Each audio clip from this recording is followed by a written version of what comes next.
بسم الله الرحمن الرحیم۔ عزیز قراء کرام، طلباء کرام، حفاظ اعظام، السلام علیکم۔ گزشتہ اسباق میں آپ تجوید کی اہمیت اور تجوید کا حصول کیسے کیا جائے اس کے متعلق آپ نے سنا۔ آج کے درس میں ہم بات کریں گے تلاوت کے آداب اور تلاوت قرآن کے مراتب۔ آداب کے اوپر تو بہت سے علماء نے بہت ساری کتابیں لکھی ہیں،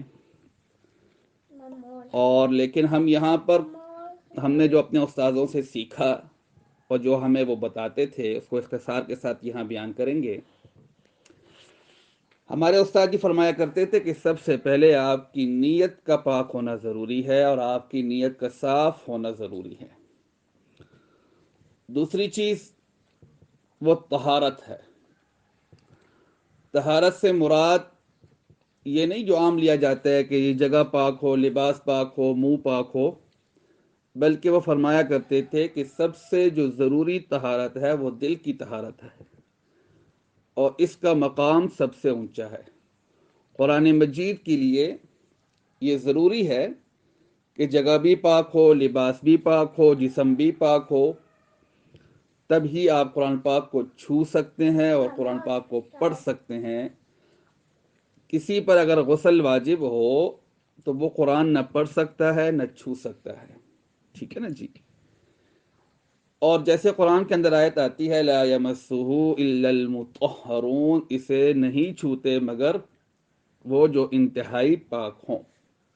یہاں پر ایک علماء کی بڑی جماعت نے اختلاف کیا ہے، وہ کہتے ہیں کہ بھئی اگر آپ پاک ہوں، صاف ہوں، لیکن آپ کا وضو نہ بھی ہو تو آپ قرآن کو چھو بھی سکتے ہیں اور پڑھ بھی سکتے ہیں۔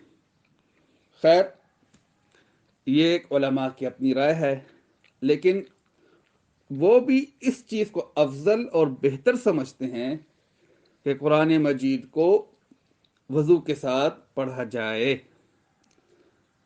حضرت عبداللہ بن مسعود رضی اللہ تعالی عنہ کے بارے میں آتا ہے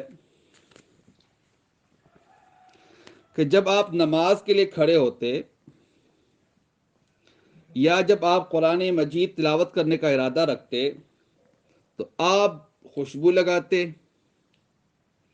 صاف ستھرا لباس پہنتے، بہترین لباس پہنتے، اس کے اوپر چادر اوڑھتے اور قبلہ رخ ہو کر تلاوت فرماتے تھے۔ اور تلاوت قرآن مجید کے لیے منہ کی طہارت کی ترغیب ہمارے دین میں موجود ہے۔ حضرت علی رضی اللہ تعالیٰ عنہ سے مروی ہے تمہارے منہ قرآن مجید کی تلاوت کے لیے رستوں کے مانند ہے، پس انہیں مسواک سے پاک کرو۔ رسول اللہ صلی اللہ علیہ وسلم کی بھی عادت تھی جب آپ تلاوت کرتے یا نماز کے لیے کھڑے ہوتے تو آپ اچھے طریقے سے مسواک فرما لیا کرتے تھے۔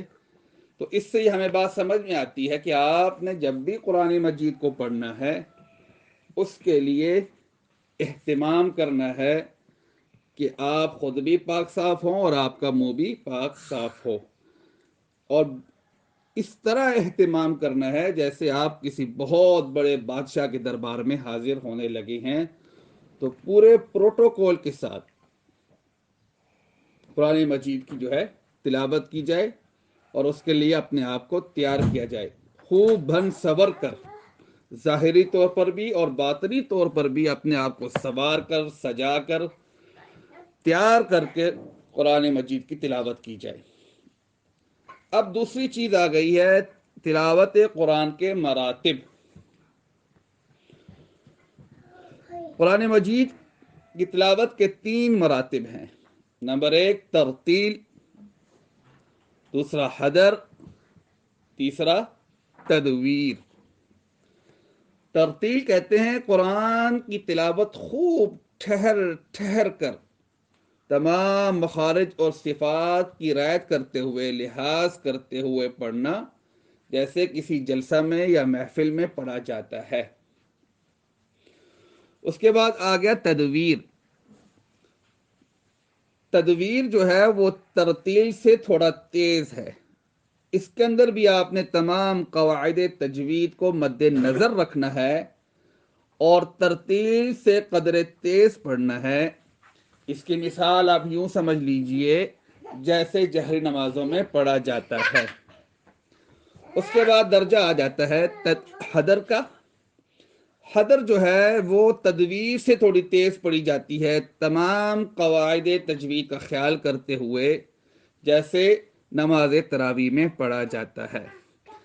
علامہ جزری رحمۃ اللہ علیہ فرماتے ہیں وَيَقْرَأُ الْقُرْآنَ بِالتَّحْقِيقِ مَعَ حَدْرٍ وَتَدْوِيرٍ وَكُلٌّ مُتَّبَعٍ، یعنی قرآن پڑھو تحقیق، حدر اور تدویر کے ساتھ، اور یہ تمام طریقے ائمہ قراءات کے اتباع میں ہیں۔ لیکن ہمارے شیخ محترم، استاد محترم فرمایا کرتے تھے کہ ہمارے استاد حضرت قاری اظہار احمد تھانوی رحمۃ اللہ علیہ اور ان کے استاد قاری عبد المالک صاحب نور اللہ مرقدہ فرمایا کرتے تھے کہ محققین نے پڑھنے کے 5 اقسام کو بیان کیا ہے۔ نمبر 1، تحقیق، یعنی پڑھنے میں بہت ہی ٹھہراؤ ہو اور بہت زیادہ صفائی ہو۔ جیسے بہت پرانے قاری صاحب گزرے ہیں، شیخ بابا رفعت، وہ جو ہے ترتیل سے بھی سلو قرآن پڑھتے تھے اور تحقیق کے ساتھ پڑھتے تھے، یعنی اس قدر وہ قرآن مجید کو خوبصورت اور اعلیٰ درجے پہ پڑھتے تھے، سننے والے کو یوں لگتا تھا کہ جیسے یہ تلاوت بھی کر رہے ہیں، ساتھ ساتھ میں معانی اور تفاسیر اور تشریح بھی سمجھا رہے ہیں۔ یعنی ترتیل سے بھی زیادہ ٹھہر ٹھہر کے قرآن پاک کا پڑھنا جو ہے وہ تحقیق کہلاتا ہے۔ دوسرے نمبر پہ فرماتے تھے ترتیل، جیسے میں آپ کو ترتیل کے بارے میں بتا چکا ہوں کہ ترتیل کہتے ہیں جیسے جلسے میں یا محفل میں پڑھا جاتا ہے، جیسے آج کل ہمارے اسٹیجوں پہ جو قراء پڑھتے ہیں وہ کیا کرتے ہیں، ترتیل کے ساتھ پڑھتے ہیں۔ اس کے بعد تدویر ہے، جیسے مدینہ منورہ میں جو اکثر جو قراء ہیں جو نماز پڑھاتے ہیں وہ زیادہ تر تدویر کو ہی اختیار کرتے ہیں، اور حدر جیسے نماز تراویح میں پوری دنیا میں پڑھا جاتا ہے، خیر پاکستان میں تھوڑا بہت تیز پڑھا جاتا ہے، لیکن کچھ لوگ پھر بھی تجوید کے خیال کرتے ہوئے پڑھتے ہیں۔ یہ 4 ہو گئی۔ 5واں وہ فرمایا کرتے تھے کہ زمزمہ قرآن مجید کو اس طرح پڑھنا جیسے منزل سنائی جاتی ہے اپنے استاد کو، یا خود جو منزل یاد کرنے کے لیے جو آپ جس رفتار سے پڑھتے ہیں اسے زمزمہ کہتے ہیں۔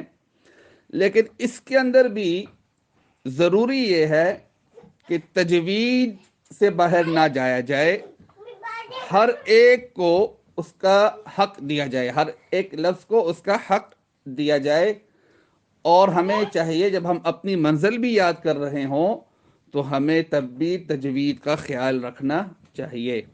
تو انشاءاللہ العزیز آج کا سبق یہیں ختم کرتے ہیں، کل انشاءاللہ ایک نئے سبق کے ساتھ آپ سے ملاقات ہوگی۔ السلام علیکم ورحمۃ اللہ۔